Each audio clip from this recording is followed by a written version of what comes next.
पिछले वीडियो में हमने जाना कि भारत का संवैधानिक विकास कैसे हुआ और आज का हमारा टॉपिक है इंडियन कॉन्स्टिट्यूएंट असेंबली, भारत की संविधान सभा। आइए जानते हैं संविधान सभा के बारे में। संविधान सभा कैबिनेट मिशन की संस्तुतियों के आधार पर भारतीय संविधान का निर्माण करने वाली संविधान सभा का गठन जुलाई 1946 में किया गया। मार्च 1946 में कैबिनेट मिशन भारत आया, जिसमें 3 सदस्य थे, sir Stafford Cripps, Lord Pethick Lawrence और A.B. अलेक्जेंडर। भारत के लिए संविधान सभा की रचना हेतु संविधान सभा का विचार सर्वप्रथम स्वराज पार्टी ने 1924 में दिया था। संविधान सभा में सदस्यों की कुल संख्या 389 निश्चित की गई, जिनमें ब्रिटिश प्रांतों से 292 प्रतिनिधि, चीफ कमिश्नरी क्षेत्र से 4 प्रतिनिधि, देशी रियासतों से 93 प्रतिनिधि थे। 1946 में चुनाव हुआ, जिसमें कांग्रेस को 208 मत मिले, मुस्लिम लीग को 73 मत और 15 अन्य दलों के प्रतिनिधि निर्वाचित हुए। संविधान सभा की प्रथम बैठक 9 दिसंबर 1946 को हुई। इसमें अस्थायी अध्यक्ष डॉक्टर सच्चिदानंद सिन्हा को चुना गया। वे सभा के सबसे बुजुर्ग सदस्य थे। मुस्लिम लीग ने इस बैठक का बहिष्कार किया और पाकिस्तान के लिए एक अलग सभा की मांग प्रारंभ कर दी। हैदराबाद एक ऐसी रियासत थी जिसके प्रतिनिधि संविधान सभा में सम्मिलित नहीं हुए। प्रांतों एवं देशी रियासतों को उनकी जनसंख्या के अनुपात में प्रतिनिधित्व दिया गया। 10 लाख की आबादी पर 1 सीट का आवंटन किया गया था। प्रांतों का प्रतिनिधित्व मुख्यतः 3 प्रमुख सदस्यों की जनसंख्या के आधार पर विभाजित किया गया था। ये समुदाय थे मुस्लिम, सिख एवं साधारण। संविधान निर्माण के समय संविधान सभा की कुछ समितियां एवं उनके अध्यक्ष बनाए गए।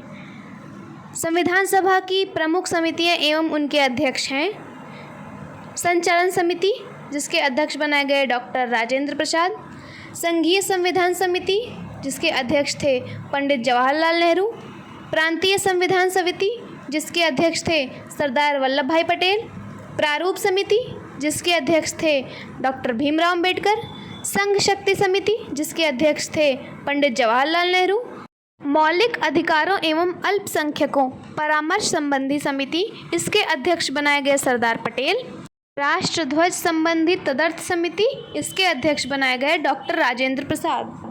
मौलिक अधिकारों एवं अल्पसंख्यकों संबंधी परामर्श समिति की 2 उपसमितियां थीं। पहला मौलिक अधिकार उपसमिति, जिसके अध्यक्ष थे J.B. कृपलानी। दूसरा अल्पसंख्यक उपसमिति, जिसके अध्यक्ष थे H.C. मुखर्जी। संविधान सभा के सदस्यों में अनुसूचित जनजाति के सदस्यों की संख्या 33 थी। इस सभा में महिला सदस्यों की संख्या 15 थी, जिसमें एकमात्र मुस्लिम महिला बेगम एजाज रसूल थी। संविधान सभा की कार्यवाही प्रारंभ हुई 13 दिसंबर 1946 को जवाहरलाल नेहरू द्वारा पेश किए गए उद्देश्य प्रस्ताव के साथ। 22 जनवरी 1947 को उद्देश्य प्रस्ताव स्वीकार किया गया। संविधान निर्माण हेतु प्रारूप समिति का गठन किया गया। इस समिति का गठन 29 अगस्त 1947 को किया गया, जिसके अध्यक्ष बनाए गए डॉक्टर भीमराव अंबेडकर। प्रारूप समिति के सदस्यों की संख्या 7 थी, जिसमें पहले थे डॉक्टर भीमराव अंबेडकर, जो कि इसके अध्यक्ष थे। फिर N. गोपाल स्वामी अयंगर, अल्लादी कृष्ण स्वामी अय्यर, कन्हैयालाल माणिकलाल मुंशी, सैयद मोहम्मद सादुल्ला, N. माधव राव, B.L. मित्र के स्थान पर D.P. खेतान। 1948 में इनकी मृत्यु के बाद T.T. कृष्णामचारी इसके सदस्य बने। संविधान सभा में अंबेडकर का पहली बार निर्वाचन बंगाल से तथा देश बंटवारे के बाद बॉम्बे से हुआ। संविधान निर्माण प्रक्रिया में कुल 2 वर्ष, 11 माह और 18 दिन लगे। संविधान के प्रारूप में कुल 114 दिन बहस हुई थी। संविधान निर्माण में कुल व्यय 63,96,729 रुपये का हुआ। संविधान को जब पारित किया गया 26 नवंबर 1949 को, तब इसमें 22 भाग, 395 अनुच्छेद और 8 अनुसूचियां थी।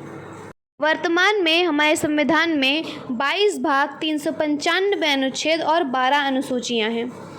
24 जनवरी 1950 को संविधान सभा की अंतिम बैठक हुई। इसी दिन संविधान सभा के द्वारा डॉक्टर राजेंद्र प्रसाद को भारत का प्रथम राष्ट्रपति चुना गया। 26 जनवरी 1950 को संविधान पूरे भारत में लागू हुआ। आइए कुछ महत्वपूर्ण तथ्य जानते हैं। भारत का राष्ट्रीय ध्वज 22 जुलाई 1947 को अपनाया गया। राष्ट्रगान 24 जनवरी 1950 को अपनाया गया। राष्ट्रगीत 26 जनवरी 1950 को अपनाया गया। आज के इस वीडियो में इतना ही। अगर आपको वीडियो पसंद आया हो तो इसको लाइक और शेयर ज़रूर करें। ऐसे ही महत्वपूर्ण जानकारियों के लिए हमारे चैनल को सब्सक्राइब करना ना भूलें। धन्यवाद।